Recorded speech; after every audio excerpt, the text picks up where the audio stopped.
Hello everyone, High Treason here, and you're probably sat there thinking, oh come on High Treason, video quality sucks ass, what the hell's wrong with you, and don't dismiss it just yet. This video does have a reason for existing, and there is a reason that it looks like that, but I'm not going to explain it right now. That's going to be the next upload, and if you aren't a subscriber to my channel, and that, you'll be able to find that down in the description. Could be quite interesting. But yeah, I figured, I could do a review of Commander Keen, but I'm like, that'd be pointless because I already know Commander Keen's good. So there's no point looking at it from the perspective of is it any good, because we already know it's good. So maybe we can have a quick look at why it's good. So I'm not going to even go into that much detail. I have reasons for not wanting to make this video particularly long, aside from the fact it is kind of redundant. But yeah. Why is Commander Keen great?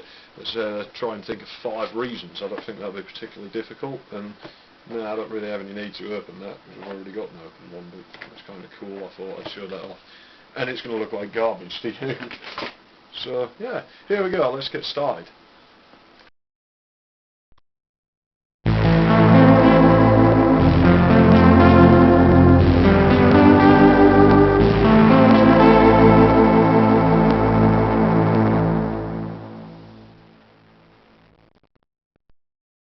This is Commander Keen running on a real MS-DOS machine, a 486SX. By today's standards it appears very simple, even primitive. There is a maximum of only 16 colours on the display.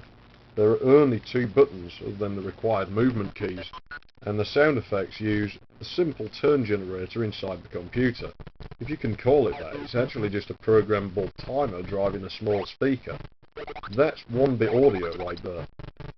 On paper then, this game comes off as being pretty horrible. A bit like one of those half-arsed pay-to-play, pay-to-win mobile games nobody really likes.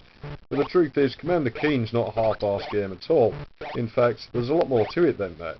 And I won't go into the history of the game too far, but let's just say its development wasn't always easy. So here are 5 reasons that I think Keen was awesome. Number 1. The controls. Well, we just said they were simple, but perhaps that's actually one of the reasons the game was so good. They could probably have added pointless buttons to make Keen do more stuff he didn't need to do, but they really weren't necessary. I mean, when was the last time you saw anybody use those diagonal movement keys in the Keen Universe games? Yeah, exactly, nobody uses those. It's much like how the Atari VCS controller was preferred to the complicated Intellivision controller. Commander Keen's controls could be quickly learned by any person who was capable of using a computer's keyboard. Anybody from toddlers to grandmas can grasp the simple concept of this tells Keen where to go, this jumps, this uses a pogo stick, and pressing both of those buttons makes him shoot. Usually his ray gun in whatever direction you're facing, or else he just looks stupid because he's run out of ammo, and you probably die. Number 2. The sounds. PC speaker sounds are actually not that easy to make, at least not make well. Anybody can produce simple beeps out of the thing, but Keen actually had little tunes that played when you entered or exited levels. These help give the game an identity, and it also was helping to set apart what items did when you picked them up. Imagine if it just beeped for everything. Would it be anywhere near as memorable? Of course not. You remember that little melody, you remember the awesome noises the ray gun makes, and you long for that level completion jingle on the more challenging stages. Later games even added ad-lib support for more complex sounds, and the legendary Bobby Prince composed the music. This further made Keen stand out from the competition. Where many games had no music, or had rubbish music, Keen had catchy little songs you would find yourself humming all day until you got home from school, work, or wherever to play the game again.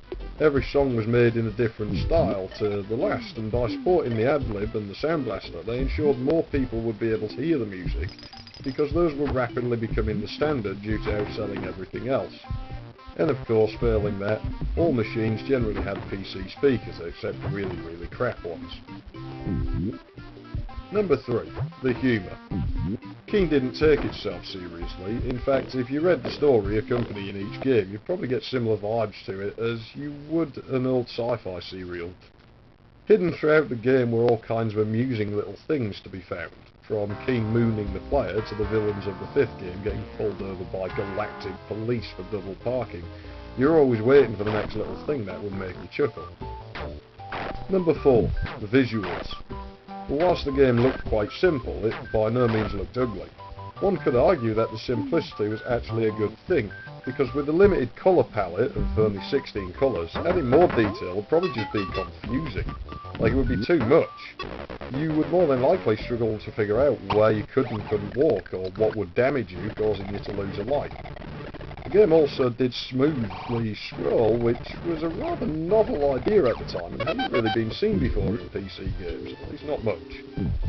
The other factor here is that the game ran on almost everything. In fact, through to some really clever programming trickery, it ran fine on even a very slow 286, possibly even slower machines, but I've never tried and the box would indicate otherwise. More complex graphics would require a more powerful computer, and not many people had those yet. In fact, there were still a large number of 286 systems in use at the time the game came out. Number 5. Overall, I think the biggest factor here is that the game was just fun to play. Playing Keen never felt like an obligation. You knew you could walk away from it at any time and it made no difference to anything. But you didn't walk away because you actually enjoyed playing it. The game feels similar to classics on consoles like Mario and Sonic, and it's arguably the PC's answer to them. You know the whole time from the look, feel and sound of the game that you shouldn't really be sat there with a serious look on your face, all tensed up when playing it. It basically says, hey man, it's all good, just enjoy yourself here. There's no need to go rushing around and getting too carried away. The mechanics of the game were simple, but they were enjoyable. Shoot the enemies, climb the poles and use keys, all while grabbing goodies to increase your score and gain extra life. It was a good distraction and it helps kill a bit of time. You don't have to take my word for it anyway, because there are still games to this day being made which have striking similarities to Commander Keen, and that probably says something in my opinion. So there you go, those are just a few of many reasons Keen was great. I know this video is pointless, but it was created for a reason, and if you haven't found out why yet, you like old computers, a bit like the one I played Keen on today, you should probably go and do so, because, I don't know, the reasoning for this existing, well, it could be quite interesting to you. I can't make guarantees though. Otherwise, I'm iTreason, thanks for watching, and I'll see you later.